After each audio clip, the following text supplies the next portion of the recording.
Schedato, nome e cognome, data di nascita, residenza, foto in primo piano, perfino il link della pagina Facebook e la mail. Il reato che gli viene contestato è l'aver attraversato illegalmente il confine ucraino. Roberto Ciambetti, presidente del Consiglio regionale del Veneto, protagonista con una delegazione di un recente viaggio in Crimea, ha scoperto di essere finito in quella che viene definita la lista della morte.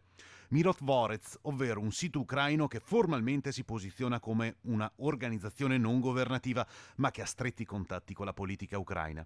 Il sito raccoglie i nomi dei nemici di Kiev e nell'elenco adesso si è aggiunto il numero 1 di Ferrofini e alcuni membri della delegazione.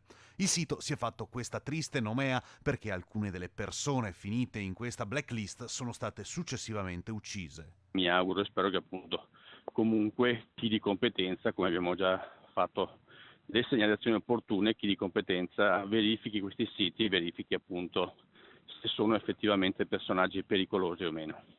Ha già fatto denuncia alla Digos, quindi? Assolutamente sì, e sono già anche iniziati i primi accertamenti.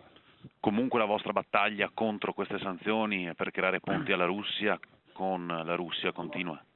Sì, proprio non viene meno il nostro intento, assolutamente, ripeto, non è contro nessuno, è per favorire il nostro sistema imprenditoriale